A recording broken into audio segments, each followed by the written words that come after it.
안녕하세요. 만나서 반갑습니다. 권세희 목사입니다. 네. 작년 5월에 설교를 하고 올해 다시 이렇게 만나게 되었는데요. 긴장 안 할 줄 알았는데 또 긴장을 하더라고요. 그래서 제가 긴장하면 나오는 버릇이 있어요. 화장실을 자주 가요. 그래서 오늘은 좀 안 갈 수 있었으면 좋겠다 했는데 중간에 또 다녀오게 되었습니다. 여전히 긴장하는구나. 네.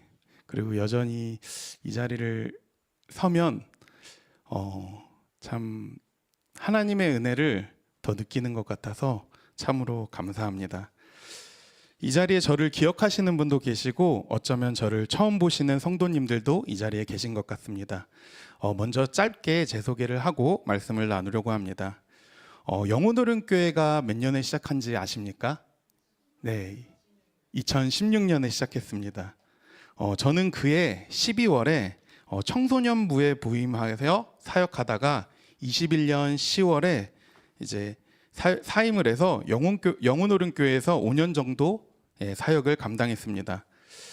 그때를 돌이켜 보면요, 사역적으로는 육체적으로 저에게는 참으로 힘든 시간이었지만 그때를 기억해 보면, 다시 지금 생각해 보면 하나님이 부어주시는 은혜가 참으로 컸다라는 걸 다시 한번 느끼게 됩니다.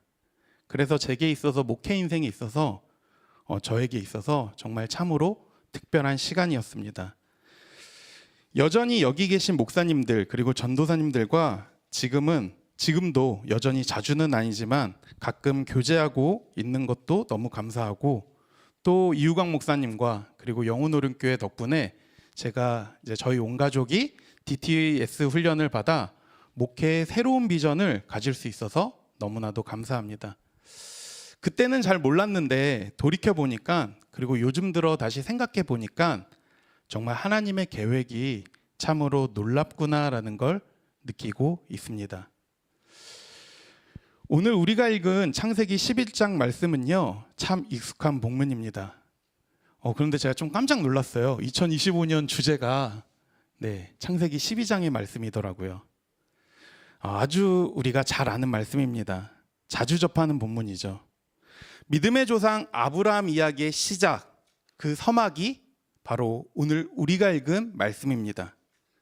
그런데 아브라함이라는 사람의 인생과 시작과 끝을 보면요, 아브라함 인생에서 아주 중요한 순간순간마다 하나님께서 그 사람의 삶에 개입을 하십니다. 하나님이 그의 삶을 찾아가시죠. 그를 만나주시고요, 아주 절묘하게 그의 삶에 개입하십니다.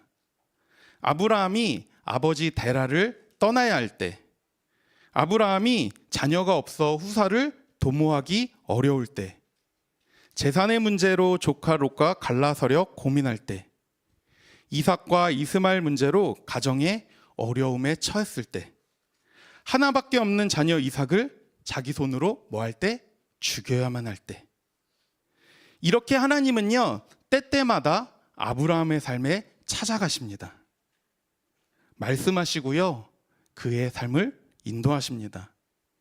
이처럼 아브라함은 중요한 결정을 할 때, 기쁠 때나 슬플 때나 힘들 때나 어려울 때나 낙심하고 절망할 때, 이렇게 하나님은 때때마다 그의 삶에 찾아가시고 아브라함은 하나님의 말씀 앞에 반응하게 됩니다.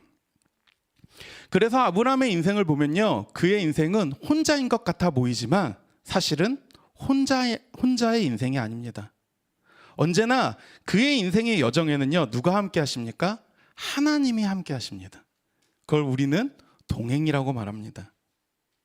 그의 삶은요, 하나님이 동행하는 삶입니다. 그의 삶의 시작은요, 혼자였지만 그의 인생의 마지막은 어떻습니까? 하나님이 말씀하신 대로 열국의 아버지가 되는, 아브라함이 되는 놀라운 일을 경험하게 됩니다. 저는 이 아브라함이라는 인물을 오늘 성도님들과 나누면서 특별히 아브라함 인생에서 가장 중요한 순간의 말씀을 우리 성도님들과 나누고자 합니다. 바라기는요, 우리 영혼오른교회 모든 성도님들의 삶 또한 아브라함처럼 하나님과 동행하는 삶이 되길 간절히 축원합니다. 먼저 첫 번째는요, 하나님과 동행하는 삶은요, 하나님만 의지하는 삶입니다. 본문 1절 말씀을 우리 다시 한번 읽어보겠습니다. 본문 1절 말씀입니다.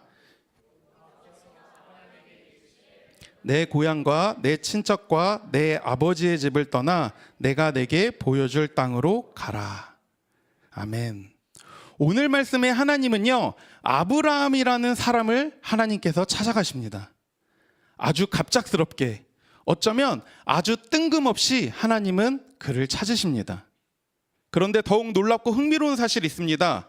하나님께서 그에게 어떤 명령을 하십니까? 가라라고 말씀하십니다. 내가 내게 지시할 땅으로 가라라고 말씀하십니다. 하나님이 아브라함이라는 한 사람의 인생에 새로운 인생 비전을 하나님이 제시하고 있습니다. 그런데 이 비전을 이루기 위해서 아브라함이 하나님으로 받은 이 꿈을 이루기 위해서는 무엇보다도 아브라함에게는 꼭 전제해야만 하는 조건이 있습니다. 이 비전을 이루기 위해서 무엇보다도 아브라함이 꼭 해야만 하는 조건이 있어요. 그것이 무엇입니까? 떠나야 한다는 겁니다. 너는 너의 본토 친척 아버지의 집을 떠나야만 합니다.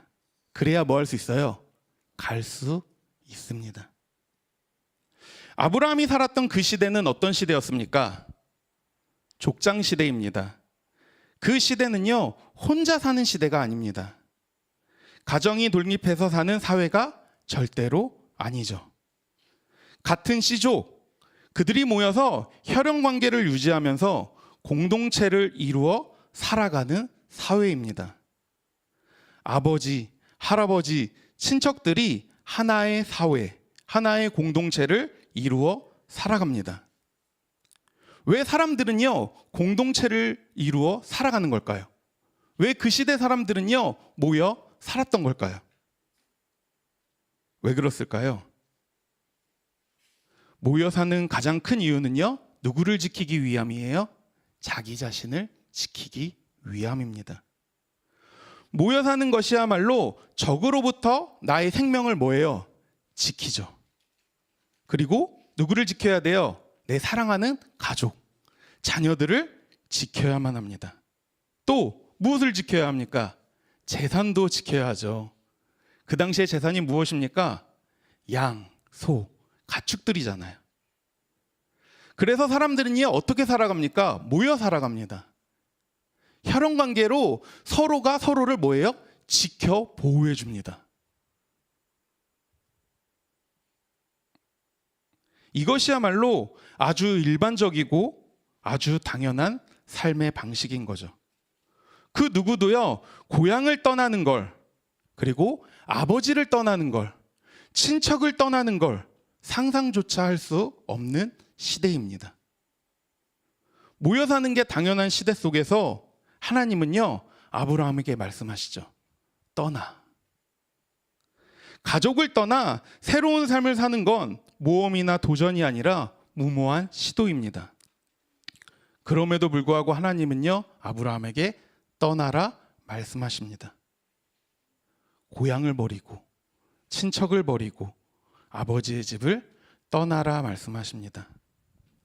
그 당시 아브라함은요, 아버지 데라와 함께 갈대아 우르라는 곳에 살았습니다. 그런데 하나님께서 아브라함에게 가라고 말씀하신 약속의 땅이 어디입니까? 가나안이죠. 우리가 아주 잘 아는 땅이죠. 우르에서 가나안까지의 거리를 보면요, 그리 가까운 거리가 아닙니다. 바로 옆 동네가 아니에요. 거리로만 볼 때 약 1,500km, 약 2,000km나 되는 아주 먼 거리입니다.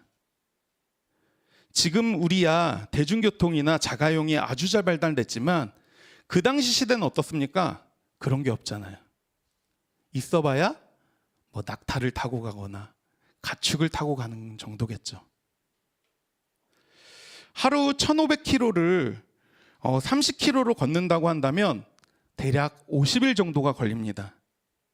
물론 하루 30km를 걷는다는 조건 하에서 말입니다.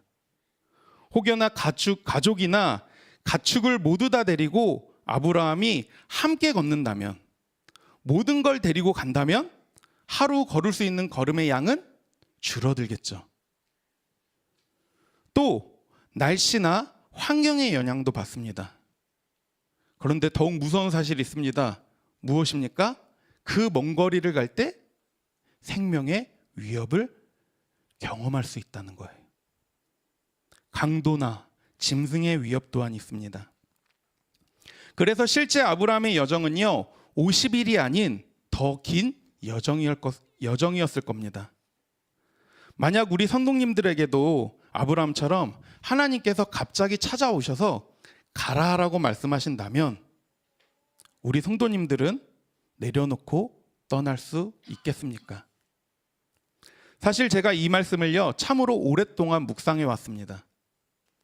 아마도 작년 10월부터였던 것 같습니다. 작년 하반기에 갑작스럽게 하나님께서 저에게 떠오르게 하신 사건이 있었습니다. 그리고 말씀 하나가 있었습니다.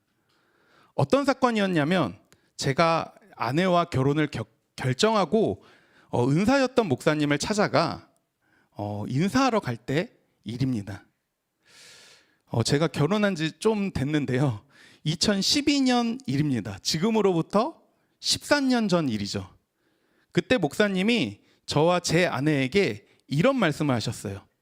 창세기 12장 1절 말씀입니다. 그러면서 결혼식을 한다고 해서 독립하는 게 아니다라고 말씀하셨어요. 독립의 시작은요, 본토 친척 아버지의 집을 떠나야만 한다. 그게 비로소 독립의 시작이다라고 저와 제 아내에게 이야기해 주었습니다. 사실 그때 들었던 말은요, 한 귀로 듣고 한 귀로 흘려보냈습니다. 그리고 잊어버렸어요. 그런데 작년에 이 말씀이 갑자기 떠오르더라고요. 그러면서 하루는 아내에게 물어보았습니다. 여보, 그때 목사님이 하신 그 말씀 기억해? 그런데 아내도 그 말씀을 기억하고 있더라고요. 제가 왜 그러냐면 우리 성도님들 아마 저를 잘 아시는 분들은 아실 거예요. 제가 이 동네 토박입니다. 네, 옛날에 여기 빨래골이라고 있었습니다. 제가 그 빨래골에서 태어났고요. 제가 초등학교, 중학교, 고등학교를 다 이 동네에서 다녔어요. 네, 수유동에서 한평생을 수유동, 번동. 그러니까 저는요, 살면서 강북구를 떠난 적이 없습니다. 네, 네. 그러니까 제주도를 잠깐 이제 DTS를 간다고, 그때도 뭐 집은 그대로 두고 제 가족들만 갔거든요. 네. 그때 지금까지 살면서 강북구를 떠나본 적이 없습니다. 그런데 작년 연말에 기도하면서 하나님께서 삶의 방향에 대해 다시 한번 내려놓게 하셨습니다. 그러면서 아내에게 이제 그런 이야기를 했습니다. 혹여나 연말에 다른 사역지가 있다면 한번 기도해 보자. 그리고 만약 다른 제한이 없으면 우리 한번 내년에는 한번 장소를 구해서 한번 교회를 세워보자라는 이야기를 했었습니다. 그러다가 우연히 뉴질랜드에서 이제 선교 사역을 하는 제 동기 목사님이 있습니다. 그 동기 목사님이 우연찮게 전화가 왔습니다. 그러니까 원래는 제 딸과 함께 가족들이 함께 여행을 오라는 겁니다. 그런데 이제 그 나라가 그리 쉽게 갈 수 있는 나라가 아니더라고요. 그래서 처음에는 여행을 생각했습니다. 그래서 제 딸과 함께 여행을 가려고 했는데 갑작스럽게 그곳에 사역지를 생겼는데 한번 목회할 생각이 없냐라고 이제 친구 목사님이 물어보셨습니다. 그래가지고 결국에는요, 제가 이제 떠나게 되었습니다. 네, 갑작스럽게 떠나게 되었습니다. 그리고 돌아오는 월요일에 저는 출국하게 됩니다. 오클랜드에 있는 한 교회와 연결이 되어서 모든 걸 준비하게 되었습니다. 집을 떠나는 것 참으로 쉬워 보였습니다. 그냥 가면 되는 줄 알았죠. 그런데 12월부터 떠남을 준비하면서 정말 크게 마음에 와닿는 건 떠남이 결코 쉬움이 아니다라는 사실이었습니다. 가장 먼저는요, 비자를 준비하면서부터 시작했습니다. 워크 비자를 준비하면서 이제 건강 문제가 좀 있었습니다. 이게 자꾸 이렇게 캔슬돼서 이렇게 재검사를 하는 게 있었습니다. 오히려 걱정했던 저와 오히려 딸아이는 큰 문제 없이 지나갔는데, 오히려 아내와 작은 아들이 자꾸 이렇게 검사를 해야만 하는 상황이었습니다. 그러면서 이거 건강 문제로 혹여나 못 가면 어떡하지? 그래서 그 문제부터 기도하기 시작했습니다. 이제 비자는 이제 어느 정도 준비가 되고 그 다음에는 집을 내놓았습니다. 걱정이 되더라고요. 이 집이 안 나가면 어떡하지? 집이 안 나가면 갈 수가 없어요. 일단 그 집을 빼야지만 그 돈을 가지고 갈 수 있는 상황이었습니다. 그런데 참 감사하게도요, 그냥 우리 마음 포기하고 저렴하게 내놓자 했는데 정말 며칠 안 돼서 집이 나가게 되었습니다. 또 사랑하는 가족들 그리고 사랑하는 지인들에게 떠남을 이야기했을 때의 반응도 참으로 아쉬움이 컸습니다. 이곳에서의 삶을 정리하는 것도 걱정과 고민이고, 그리고 앞으로 가야 할 곳에 그곳에서의 삶 또한 걱정과 고민이었습니다. 그때마다 하나님께서 주시는 마음이 있었습니다. 언제나 내가 너와 함께하고 있다라는 마음이었습니다. 갑작스럽게 비자가 일찍 나와서 저만 먼저 출국 날짜를 당겨야만 했습니다. 그래서 모든 이사 일정이며 정리 일정을 이번 주에 불이 나게 했습니다. 어제는 짐을 보내고요, 오늘은 도배장판을 하느라고 그걸 자꾸 이제 아직 짐을 다 못 빼가지고 그걸 옮겨주면서 하느라 오늘 좀 어느 정도 이제 정리를 하고 이 자리에 나왔습니다. 그냥 물건을 폐기 처리하면 다 버리면 되는 줄 알았는데, 그래서 처음에는 이제 가구랑 가전을 어느 정도 버렸으니까 버릴 게 없는 줄 알았는데, 이거 매일매일 나오더라고요. 매일매일 옷을 진짜 몇 번을 버렸는지도 몰랐는데 짐을 싸면서도 옷을 버려야만 합니다. 왜요? 가져갈 수 있는 짐에 한계가 있기 때문입니다. 처음에는 이사 박스 5개를 준비했습니다. 5개면 충분해. 너무 많이 가져가면 이게 비용이 너무 비싸서 부담이 되니까 우리 5개만 가져가자.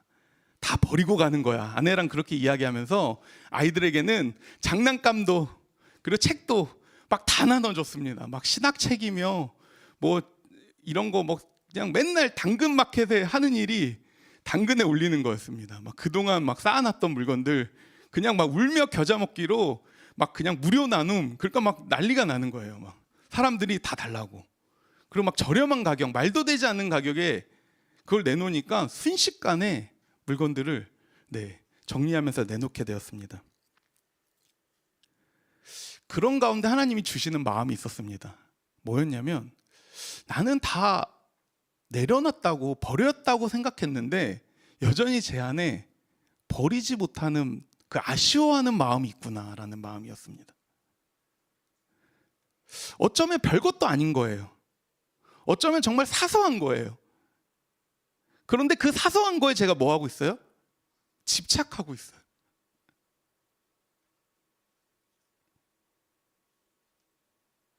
그 별거 아닌 책 하나에, 그 별거 아닌 옷 하나에 제가 쉽게 버리지 못하더라고요. 옷장에 있던 수많은 정장들이 있습니다. 어느 정도 살이 찌게 되면서 이제 입지 못하는 옷들이 있는데 그걸 지금까지 버리지 못하고 있었어요. 그런데 이번에 버리는데 왜 이렇게 아까운지, 언젠간 입을 거야 라고 했는데 그건 입을 수 없는 옷이었습니다. 결국 다 헌옷으로 버렸습니다.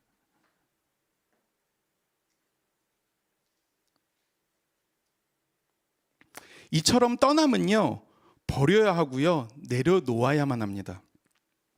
아브라함 또한 마찬가지죠. 사랑하는 가족을 떠나야 하고요, 자기의 모든 지위 그리고 이루어 놓은 삶의 터전을 내려놓아야 합니다. 인간적인 마음으로는 가나안 땅으로 가는 것이 결코 성공을 보장한다고 장담할 수도 없습니다. 그럼에도 불구하고 아브라함은요, 그 모든 것을 버려두고 떠납니다. 영혼오른교회 성도님들의 삶은 어떻습니까? 하나님보다 내가 더 의지하는 것, 그것을 떠나 보내고 혹은 내려놓고 계십니까? 저는 단순히 삶의 터전을 옮기는 것만이 아니라 삶의 터전을 옮기는 것만이 떠남이라고 생각하지 않습니다. 내가 정말 하나님보다 더 의지하는 것이 있다면, 하나님보다 더 사랑하는 것이 있다면 그것으로부터 우리는 뭐 해야 돼요? 떠나야 한다는 거예요. 그것은요, 어떤 분에게는요, 물질, 재물이 될 수 있습니다. 재정일 수도 있습니다.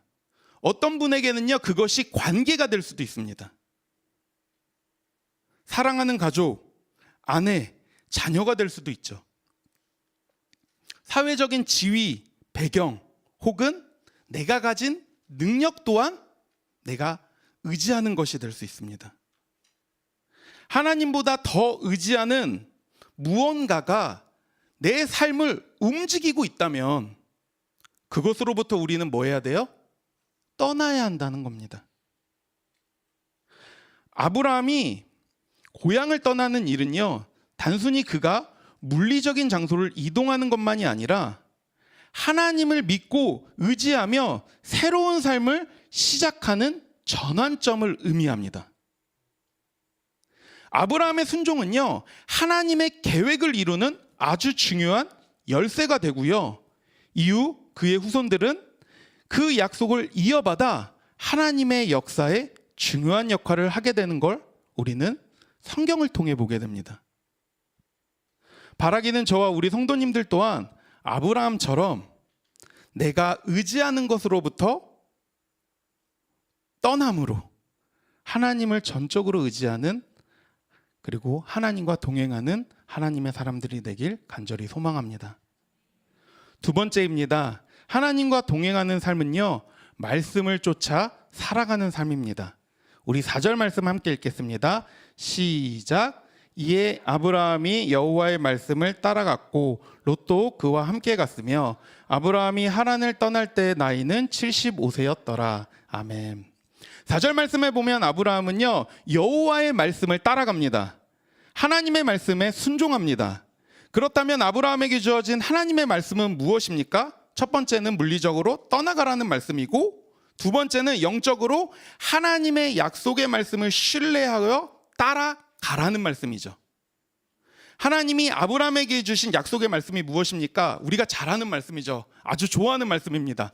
2절 3절 말씀 우리 한 목소리로 읽겠습니다. 시작. 내가 너로 큰 민족을 이루고 내게 복을 주어 내 이름을 창대하게 하리니 너는 복이 될지라. 너를 축복하는 자에게는 내가 복을 주고 너를 저주하는 자에게는 내가 저주하리니 땅의 모든 족속이 너로 인하여 복을 얻을 것이라 하신지라. 아멘. 아브라함에게 주신 하나님의 약속은요, 큰 민족을 이루고 내게 복을 주어 내 이름을 뭐 하겠다? 창대하게 하겠다라는 말씀입니다. 그런 약속을 하나님은 아브라함에게 허락하셨어요. 그런데 하나님이 아브라함을 부르기 전 창세기 11장에 보면요, 죄악된 인간의 모습들이 나타납니다. 그들의 삶은 어떤 삶이었습니까? 창세기 11장 4절 말씀 우리 한번 읽어보겠습니다. 시작. 또 말하되 자 성읍과 탑을 건설하여 그 탑 꼭대기를 하늘에 닿게 하여 우리 이름을 내고 온 지면에 흩어짐을 면하자 하였더니, 창세기 11장에 나타나는 이 사건은요, 바벨탑 사건입니다. 바벨탑이 뭐예요?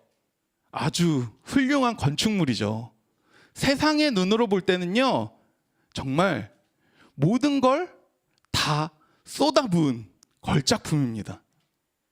그런데 그들이, 수많은 사람들이 모여서 그 탑을 세우려고 했던 목적이 무엇입니까? 이름을 내는 거예요.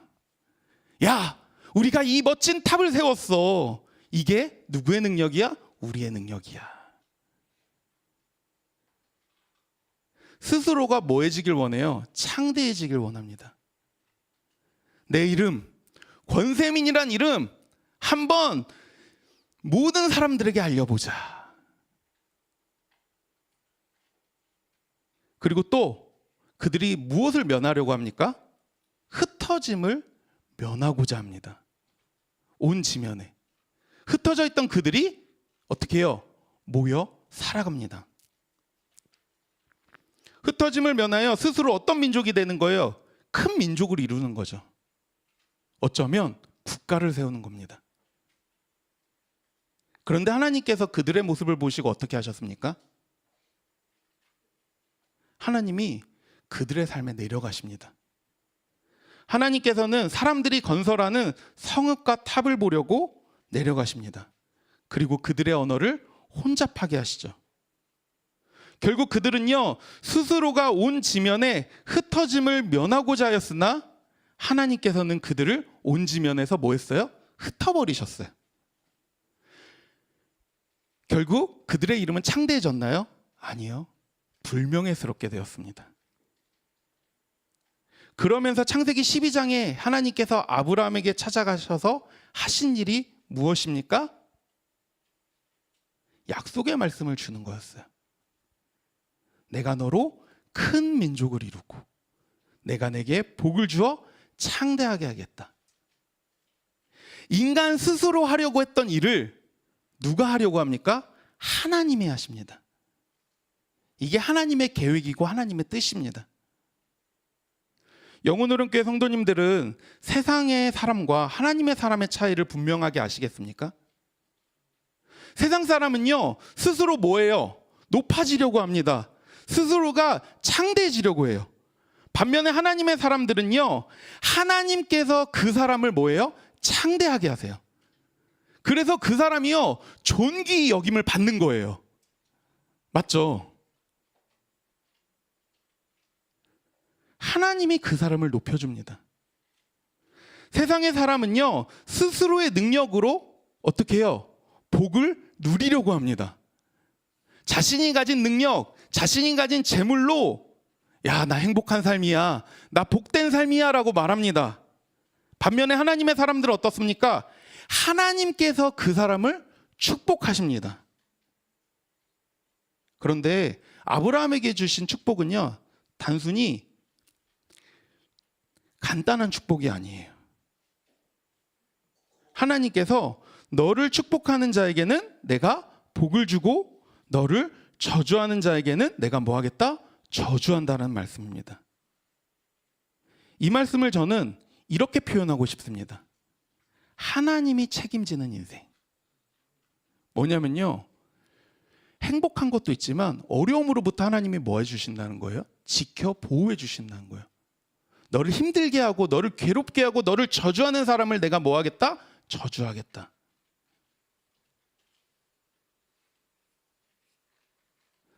그 당시 사람들은 어떻게 살았어요? 함께 살았잖아요. 가족들이 모여 살았잖아요. 그런데 하나님이 뭐예요? 내가 너 지켜줄게. 너 혼자인 것 같지? 아니야. 내가 너 지켜줄게. 너 혼자 가는 것 같지? 아니야. 내가 너와 함께 갈게. 어떤 상황과 환경에도 불구하고 하나님은 그 사람을 책임져 주십니다. 그게 바로 하나님과 동행하는 인생이죠. 이 말씀을 묵상하면서 하나님께서 제게 주신 감동적인 사건이 하나 있습니다. 이거는 이게 제게만 해당하는 사건이라서 좀 이상할 수 있어요. 이상할 수 있는데 제가 약간 감성 코드가 있습니다. 네, 감성 코드가 있는데 약간 눈물도 좀 많고 감동도 있는데 정확하게 이제 언제였는지 모르겠지만 한 몇 년 전 사건이에요. 한 1년 전인가 2년 전 사건으로 기억합니다. 제가 이제 주중에는 일을 하는데 이제 아버지가 이제 공장을 하시는데 그 공장에서 일을 하다가 이제 거래처를 좀 다녀올 일이 생겼습니다. 거래처를 다녀오다가 몸이 지치면서 이제 집으로 돌아오는 길이었습니다. 운전을 하면서 돌아오는데 그날따라 그 큰 길이 좀 한적하더라고요. 그런데 홀로 운전하면서 가는 중에 갑자기 문득 그런 마음이 들었습니다. 뭐냐면 하나님 정말 살아계신 걸까? 그냥 문득 갑자기 정말 하나님이 내 삶을 돌보고 계신 걸까? 라는 생각이었어요. 그러니까 이런 생각이 든 게 어떤 일이 있거나 어떤 사건이 있어서가 아니에요. 막 힘든 일이 있거나, 물론 육체적으로는 좀 힘들었겠죠. 근데 대부분 막 엄청 막 이렇게 놀랄 사건이어야지 그런 생각을 하잖아요. 그런데 제가 했던 건 뭐 그런 정도는 아니었어요. 문득 하나님에 대해서 회의감을 가지기 시작했습니다. 저는 혼자 운전할 때 그런 생각들을 하거든요. 막 하나님과 기도하고 막 동행하고 막 찬양 혼자 부르고. 근데 그날은요, 하나님에 대한 회의감이 들기 시작했어요. 하나님 정말 살아계신 걸까? 하나님이 정말 내 삶을 돌보고 계신 걸까? 그러면서 제가 하나님을 약간 시험코자 했습니다. 하나님, 제가 하나님의 살아계심을 느끼고 싶습니다. 그때 제 개인에게 좀 놀라운 경험을 했습니다. 그러니까 뭐냐면 갑자기 이 밝았던 밖이 잿빛처럼 보여지는 거예요. 네, 잿빛처럼. 그러면서 제가 이게 갑자기 또 제가 약간 좀 닭살이 그게 제가 되게 아시는 분, 저를 정말 잘 아시는 분들 알아요. 제가 막 감동받거나 뭔가 하나님 주신 뭔가 이런 감동들이 있으면 막 제가 닭살이 돋고 그러거든요. 온몸에. 근데 제가 그래서 항상 하나님 주신 감동이다라고 그냥 전 믿어요. 근데 또 지금 막 닭살이 돋는데, 예, 갑자기 정말 하나님의 살아계심이 막 느껴지면서 온몸에 막 닭살이 이러면서 전율이 일어나서 운전할 수가 없는 거예요. 그래가지고 차를 한쪽에 세워두고 하나님 앞에 기도했습니다. 하나님 정말 살아계시구나. 이렇게 느끼게 하시는구나. 저에게 있어서 정말 잊지 못할 경험이었습니다. 우리는 인생을 살면서 끊임없이 상황과 환경 때문에 아니면 눈앞에 놓여진 삶의 문제 때문에 하나님을 의심하곤 합니다. 처음에는요, 그 의심은 아주 작은 의심으로부터 시작하지만 어느 순간 그 의심은 눈덩이처럼 커지게 됩니다. 그러면서 어느 순간에 어떤 생각이 듭니까? 제가 말했던 것처럼 하나님이 정말 살아계신 걸까? 하나님이 내 삶을 돌보고 계시는 걸까? 하나님이 우리 가정을 정말 사랑하시는 걸까? 이런 의심을 하게 만듭니다. 의심은 결국 하나님과 관계를 멀어지게 만듭니다. 그렇다면 아브라함의 인생은 어떻습니까? 하나님의 말씀을 신뢰함으로 반응하는 아브라함에게도 삶의 고비나 삶의 문제가 없었을까요? 그의 삶은 언제나 행복했을까요? 해피했을까요? 아니요. 그의 삶 또한 우리처럼 때때로 의심하거나 갈등하는 모습들을 보이곤 하였습니다.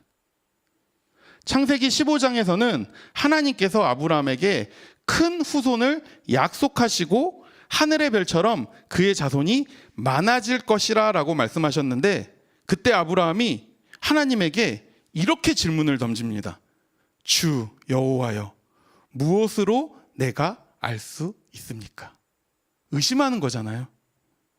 자신에게 후손이 생길지에 대한 확신을 가지지 못합니다. 또한 창세기 16장에서는요, 아브라함의 아내 사라가 그에게 하갈을 통해 아들을 낳도록 제안을 합니다. 그래서 아브라함은 아내의 말을 잘 듣죠. 네, 하나님 말씀도 잘 듣지만 아내 말도 잘 들어요. 그래서 하갈을 어떻게 해요? 취합니다. 아브라함은 하나님의 뜻을 기다리기보다는 자신의 방법을 선택합니다. 이 사건을 보면 아브라함이 하나님의 계획을 완전히 신뢰하기보다는 자주 상황에 따라 의심하곤 때로는 인간적인 방법으로 해결하려 했음을 우리에게 보여줍니다. 그럼에도 불구하고 아브라함이 믿음의 조상인 까닭이 무엇입니까? 왜 우리는 아브라함을 믿음의 조상이라고 말합니까?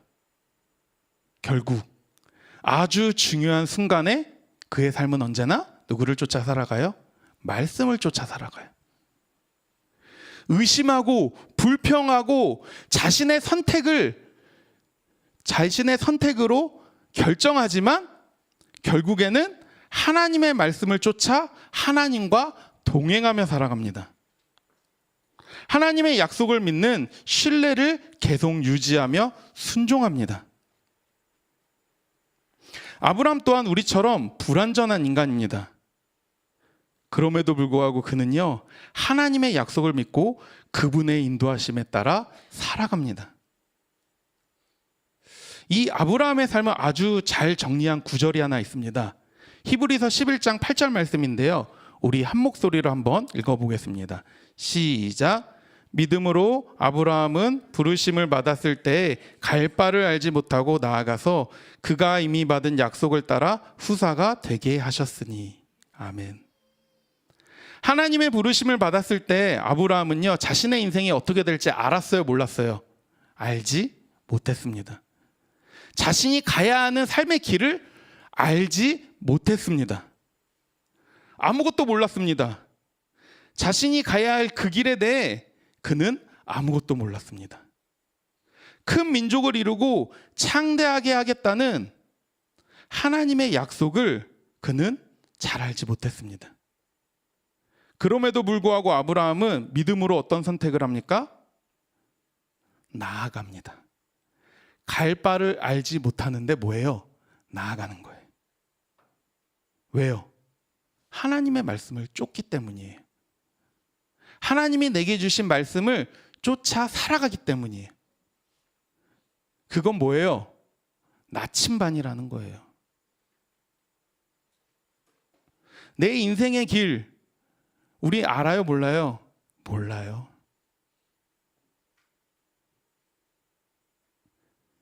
내일 당장의 일도 모르죠. 저와 우리 성도님들의 삶도 마찬가지죠.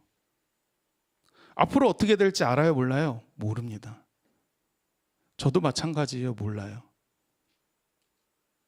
뉴질랜드 갈 줄도 몰랐어요. 당장 앞으로의 일, 당장 내일의 일, 미래를 우리는 알 수 없습니다. 어쩌면 갈 바를 알지 못하는 것이 우리의 삶입니다. 이게 현실이죠.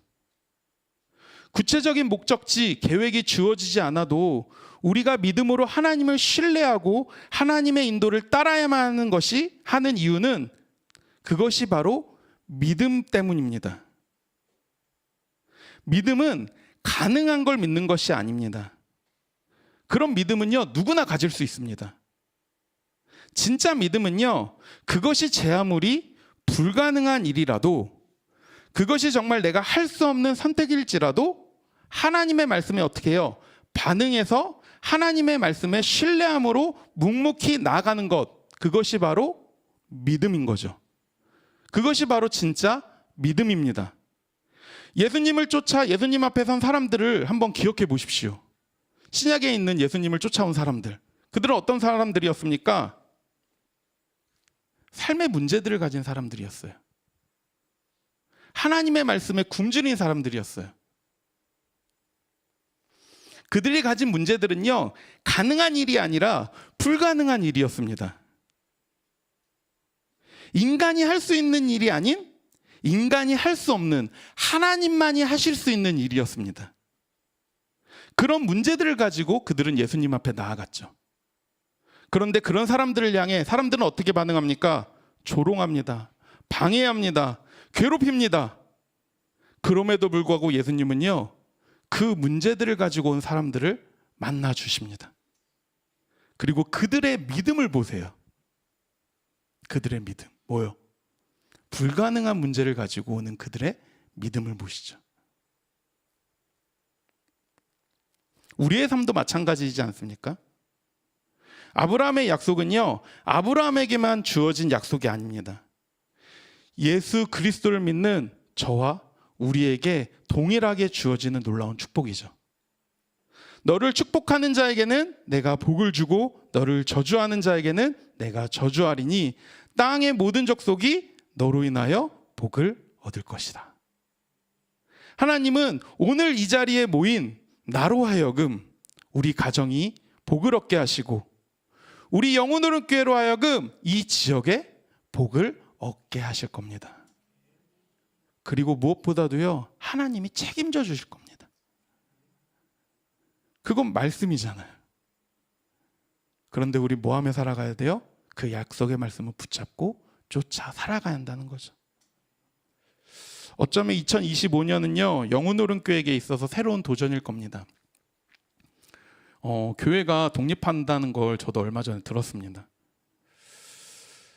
그래서 2025년을 보면 영혼오른 교회의 지경이 넓어지는 한 해가 되길 간절히 소망합니다. 강북의 모든 족속이 영혼오른 교회로 인하여 복을 얻을 것이라. 그런 놀라운 일이 영혼오른 교회를 통해 일어나길 간절히 원합니다. 그게 진짜 복이죠. 죽어마땅한 죄인이 하나님의 자녀가 되는, 원수가 하나님의 자녀가 되는 놀라운 축복. 하나님과 단절된 영혼이 하나님과의 관계가 회복되는 축복. 깨어지고 부서진 영혼이 하나님의 말씀 때문에 회복되고 세워지는 놀라운 축복. 그런 놀라운 축복이 영혼오른 교회 안에 넘치길 간절히 소망합니다. 마지막 세 번째는요, 하나님과 동행하는 삶은요, 예배하는 삶이다라는 거예요. 오늘 말씀에 하나님은요, 하나님의 말씀에 순종한 아브라함은요, 가는 곳곳마다 하는 모습이 있습니다. 그가 하는 행동이 무엇이죠? 예배하는 거죠. 제단을 쌓고 여호와의 이름을 부르는 일입니다. 그게 7절 8절 말씀인데요, 우리 다시 한번 읽어보겠습니다. 시작. 여호와께서 아브라함에게 나타나 이르시되 내가 이 땅을 내 자손에게 주리라 하시니 그가 그곳에 여호와를 위하여 단을 쌓고 그가 거기에서부터 베델 동쪽 산으로 옮겨 장막을 치고 베델과 아이 사이에 장막을 치며 여호와의 이름을 불렀더라. 아멘. 가나안 땅에 도착한 아브라함의 한 행동은요, 하나님이 주신 비전의 땅에서 제단을 쌓는 것부터 시작했습니다. 그리고 하나님의 이름을 부르짖습니다. 아브라함은 하나님의 약속에 대해 감사하고 하나님의 약속을 신뢰합니다. 그게 무엇을 통해 나타나요? 예배를 통해 나타납니다. 그 감사와 신뢰의 모습이 예배로 나타나고, 예배를 통해 아브라함은요, 하나님과의 관계가 시작되고 하나님의 인도하심에 반응함으로 하나님만 예배합니다. 그런데 이 예배는요, 여기서 끝나지 않습니다. 창세기 13장 4절에도 아브라함은 하나님을 이렇게 예배합니다. 그가 처음으로 제단을 쌓은 곳이라 그가 거기서 여호와의 이름을 불렀더라. 창세기 12장의 후반절에 보면 어떤 사건이 있는지 아십니까? 네, 애굽으로 내려가는 사건. 아브라함이요, 기근, 먹는 것 때문에 먹고 사는 문제로 하나님이 주신 약속의 땅을 떠나 애굽으로 내려갑니다. 분명 하나님이 가진 땅에서 이제 계속 살아야 되는데 먹고 사는 문제 중요하잖아요. 안 먹으면 우리 가족 굶잖아요. 그러니까 먹을 걸 얻으려고 애굽으로 내려갑니다. 그런데 그곳에서 큰 위기를 겪게 됩니다. 어떤 위기죠? 아내를 빼앗길 위기입니다. 애굽 왕 바로에게 아내를요, 누이라고 속입니다. 그러다가 자신의 사랑하는 아내 사라를 어떻게 해요? 빼앗길 위기를 경험하게 되죠. 아내를 빼앗긴다는 건 무엇을 의미합니까? 사라를 통해 무엇을 얻을 수 없는 거예요? 후손, 약속의 후손을 얻을 수 없다는 걸 의미하죠. 그러면 하나님의 말씀을 이룰 수 없게 되죠. 그래서 하나님이 이번에도 개입을 하시죠. 갑자기 바로에게. 그래서 아브라함 어떻게 돼요? 아내를 찾을 뿐만 아니라 재물까지 얻어서 가나안 땅으로 돌아오게 됩니다. 그리고 가나안 땅에 도착한 아브라함이 가장 먼저 했던 일이 바로 제단 쌓는 거예요. 처음으로 제단을 쌓은 곳에서 다시 한번 여호와의 이름을 부릅니다. 다시 한번 하나님을 예배하는 거죠. 아브라함은 이 예배를 통해 하나님과의 관계를 재확인합니다. 그리고 하나님을 향한 신뢰와 헌신을 표현합니다. 얼마나 감격스럽겠습니까? 하나님이 나를 지켜 보호해 주시구나. 아내를 잃을 뻔했는데 오히려 하나님이 책임져 주시구나. 이처럼 아브라함의 인생은요, 그 어떤 사람보다 예배하는 삶을 살았던 사람입니다. 하나님과 동행하는 아브라함의 삶은요, 예배하는 삶이었습니다. 예배는 그의 삶 그 자체였습니다. 아브라함은요, 하나님과 교제와 순종을 통해 예배하는 삶을 살았습니다. 그래서 아브라함 예배의 클라이막스가 어딘지 아십니까? 그 예배의 끝. 하나뿐이 없는 아들을 뭐예요? 모리아산에 제물로 바치는 것. 그게 예배잖아요. 번제로 드리는 것. 그게 아브라함 인생의 클라이막스입니다. 그의 시작은 예배로 시작해서 그의 마지막은 예배로 끝납니다. 창세기 22장에서 아브라함은 하나밖에 없는 아들 독자 이삭을 하나님께 희생 제물로 드리려 합니다. 사실은 하나님이 먼저 뭐예요? 바치라 말씀하신 거죠. 하나님이 뜬금없이 아브라함에게, 하나님이 아세요. 내 사랑하는 아들이라고 표현하잖아요. 그런데 그 아들을 뭐예요? 바치래요.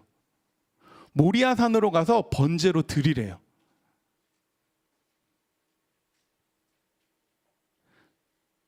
내려놓으라, 버리라, 죽이라, 번제로 드리라 하나님이 말씀하십니다.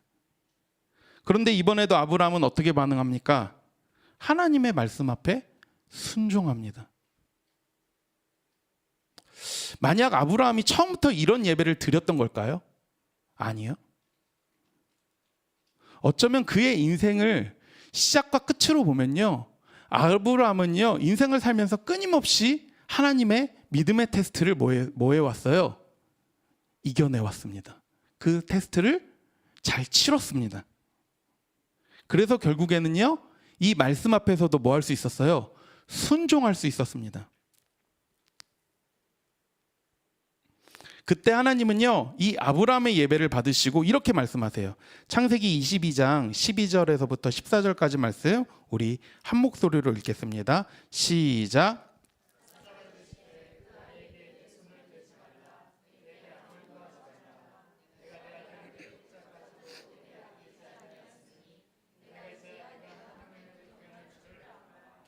하나님이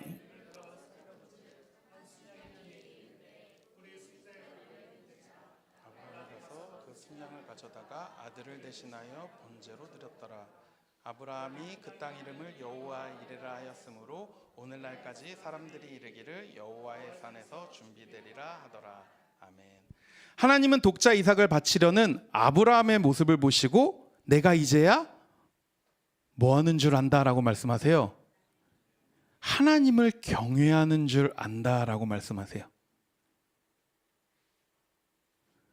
여기서 중요한 단어가 있습니다. 어떤 단어예요? 경외라는 단어예요.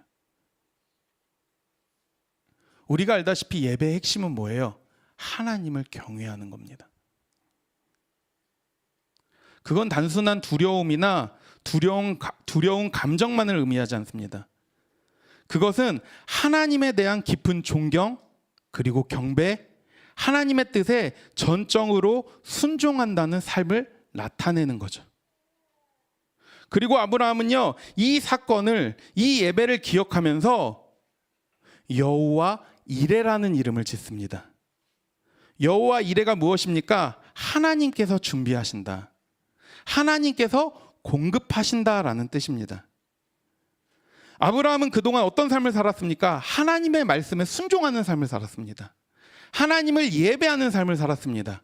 그랬더니 하나님이 그의 삶을 어떻게 하셨어요? 준비하셨어요. 그의 삶에 공급하셨습니다. 결국 예배의 핵심은 뭐예요? 하나님의 공급과 인도하심을 뭐 하는 거예요? 경험하는 거예요. 여호와 이레 사건은요, 그 예배의 절정으로 아브라함이 하나님의 공급과 인도하심을 실제 삶으로 경험한 순간이었습니다. 그렇다면 우리는 어떻게 예배하고 있습니까? 하나님을 어떻게 경외하고 있습니까? 아브라함처럼 믿음의 예배를 통해 하나님이 주시는 공급을 매일 경험하고 계십니까? 믿음의 예배를 통해 하나님의 예비하심, 하나님의 준비하심, 하나님의 채우심을 내 삶의 터전에서, 내 가정에서, 내 삶에서 느끼고 계십니까? 아브라함의 예배는요, 단순하지 않습니다. 그 예배는요, 그의 삶과 밀접하게 연결되어 있습니다. 삶에 있는 문제들, 그 문제들 앞에서 아브라함은 항상 뭐예요? 하나님께 예배합니다. 하나님을 경외합니다. 그럴 때마다 하나님의 채우심, 하나님의 인도하심, 하나님의 준비하심을 아브라함은요, 뭐예요? 깨닫습니다. 하나님은요, 아브라함의 믿음을 보시고 그 부족한 부분을 채워주시고 그의 연약한 부분을 강하게 만드십니다. 제가 DTS 훈련을 받으면서 가장 좋았던 건요, 예배입니다. 이렇게 표현해도 될지 모르겠어요. 지겹도록 예배합니다. 시도 때도 없이 예배합니다. 그 끝판왕이요, 전도 여행입니다. 제가 DTS 훈련을 받았을 때 엄청난 사건이 터졌습니다. 그 사건이 뭐냐면요, 코로나예요. 네, 제가 갔을 때 코로나가 터졌어요. 그런데 저희는 좀 일찍 알았습니다. 12월부터 이제 열방에 기도 제목이 갑작스럽게 막 오기 시작했습니다. 선교사님을 통해서 지금 중국이 난리가 났다, 사람들이 전염병으로 죽어가고 있다라는 기도 제목이었습니다. 그 기도 제목을 통해서 그 기도 제목을 이제 그 죽고 있으니까 기도를 요청하는 제목들이 이제 기도해달라는 요청이 있었습니다. 그때 처음에는 이제 언론에서 이것을 다루지 않아서 도대체 무슨 일이 있는 거야라고 생각했는데 어느 순간 우리나라에도 들어오게 되면서 그 병이 코로나라는 걸 우리가 알게 되었습니다. 원래는요, 강의를 한 3개월 정도 하고 그 강의를 바탕으로 이제 전도 여행을 떠나게 됩니다. 그래서 한 3개월 정도를 해외 전도 여행과 국내 전도 여행을 하게 됩니다. 그 당시 저희 가정은요, 몽골로 떠날 걸 계획했습니다. 그래서 비행기 티켓까지 끊어놨어요. 그런데 어떤 일이 벌어졌습니까? 해외로 나갈 수가 없는 거예요. 각 나라들이 다 사람들을 막는 거예요. 봉쇄를 하는 거예요.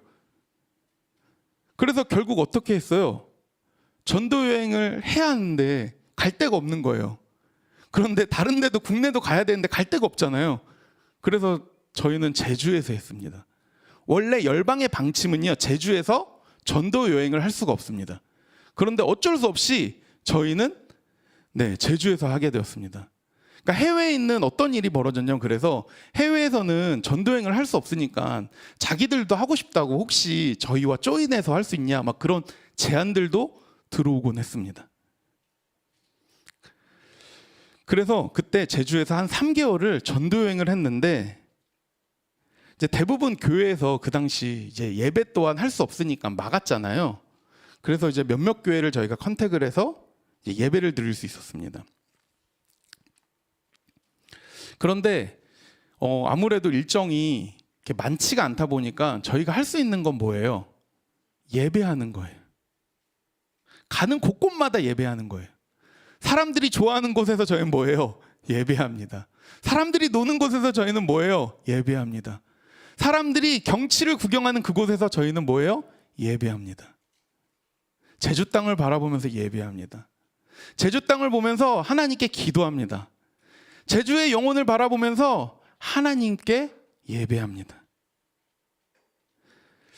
그리고 아침마다 예배를 하는데 제가 가장 힘든 게 하나 있습니다. 제가 시간을 좀 안 지키는 걸 별로 좋아하지 않습니다. 그러니까 뭐냐면 1시간이면 1시간, 2시간이면 2시간 이렇게 좀 정해진 시간 안에 뭐 하는 걸 좋아해요? 끝내는 걸, 그게 당연하다고 저는 진짜 생각합니다. 그렇게 하지 않는 분을 저는 왜 그러지? 이해가 되지 않습니다. 저는 그런 사람이에요. 약간 저를 잘 알면 이해할 겁니다. 그리고 제가 또 어려워하는 게 있는데 뭐냐면 비효율적으로 사용하는 거예요. 시간을. 그러니까 뭐냐면 1시간 안에 끝내야 할 걸 2시간, 3시간 늘어지는 걸 저는 별로 좋아하지 않습니다. 그런데 예배를 드리는데 이분들이 시간을 안 지키는 거예요. 막 엄청 길어지는 거예요. 어차피 뒤에 일정도 없으니까 막 2시간, 3시간씩 드리는 거예요. 그런데 어느 순간 제 인생에서 정말 놀라운 경험을 하게 됩니다. 뭐냐면 공동체에서 드리는 예배에 하나님의 임재를 경험하게 됩니다. 그러면서 어떻게 되냐면요, 시간에 구애받지 않습니다. 지금은 다시 돌아왔어요. 시간에 구애받습니다. 계속 시계만 보고 있는데 시간을 보지 않아요. 그러면서 나중에 끝나고 나면 시간이 이렇게 지났어? 막 이래요. 막 저희가 막 신나게 예배하고 찬양하고, 그냥 왜냐면요, 펜션을 저희가 이제 장기로 빌렸는데 사람이 없어요. 왜냐면 여행을 못 오니까.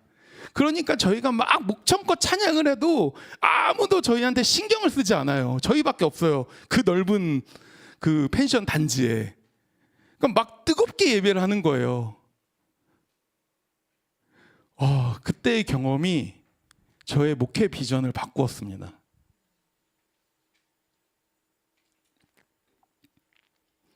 그 맛 때문에 제가 사실은 돌아오고 나서 개척을 생각하게 되었습니다. 예배만 드리고 사는 삶, 하나님과 동행하는 삶, 누구나가 꿈꾸는 삶이라 저는 생각합니다. 저 또한 그 꿈 때문에 개척 아닌 개척을 해서 아내와 시작했습니다. 그 예배 때문에 제가 목회자라는 것도 중요하지만 더 중요한 게 있다면 내가 하나님 앞에 뭐다? 예배자라는 거예요. 정말 내가 그분 앞에서 예배자로 서고 싶구나라는 걸 그때 깨달았습니다. 사랑하는 영혼오른교회 성도님들, 우리 성도님들 또한 예배자가 되길 주님의 이름으로 축복합니다. 아브라함처럼 하나님의 말씀에 반응함으로 하나님께 예배하는 예배자가 되길 간절히 원합니다. 그래서 여호와 일에 그 하나님의 준비하심, 하나님의 채우심, 하나님의 공급하심을 누리는 사람들이 되길 간절히 소망합니다. 말씀을 정리하겠습니다. 오늘 말씀의 아브라함은요, 하나님의 말씀에 순종함으로 하나님과 동행하는 삶을 살아갑니다. 하나님과 동행하는 삶으로 아브라함은요, 모든 것을 다 버리고 하나님만 의지합니다. 관계, 지연, 재물, 내가 이룬 모든 것을 다 버리고 하나님의 말씀을 쫓아 갈대아 우르를 떠나 가나안으로 갑니다. 그리고 자신의 인생의 여정을 하나님께 맡깁니다. 오늘 말씀의 두 번째는요, 아브라함은요, 하나님의 말씀을 쫓아 살아갑니다. 불완전한 아브라함은요, 갈 바를 알지 못하였습니다. 그럼에도 불구하고 전적으로 하나님의 말씀을 쫓아 살아갑니다. 그리고 하나님과 동행합니다. 그래서 결국에는요, 그 인생의 끝은요, 하나님의 말씀하신 대로 이루어지게 됩니다. 우리의 삶도 마찬가지이지 않습니까? 우리를 둘러싼 수많은 문제들 앞에서 믿음의 사람인 우리가 할 수 있는 건 하나님의 말씀을 쫓아 살아가는 겁니다. 묵묵히 가는 거예요. 묵묵히 달려가는 겁니다. 예배의 자리로 나아가는 거죠. 마지막 세 번째는요, 하나님과 동행하는 삶, 예배하는 삶입니다. 예배를 통해서 우리는요, 하나님을 만납니다. 하나님을 경외함으로 하나님의 체험과 공급을 누립니다. 인생을 살면서 수많은 문제 앞에서 우리가 할 수 있는 일은 하나님을 예배하는 겁니다. 그래서 내 스스로가 아니라 하나님의 일하심을 보는 겁니다. 사랑하는 영혼오른교회 예배가 그런 예배가 되길 간절히 소망합니다. 하나님의 공급하심, 하나님의 채우심으로 인해 정말 영혼이 살아나고 삶이 변화가 되는 그런 놀라운 축복이 되길 간절히 소망합니다.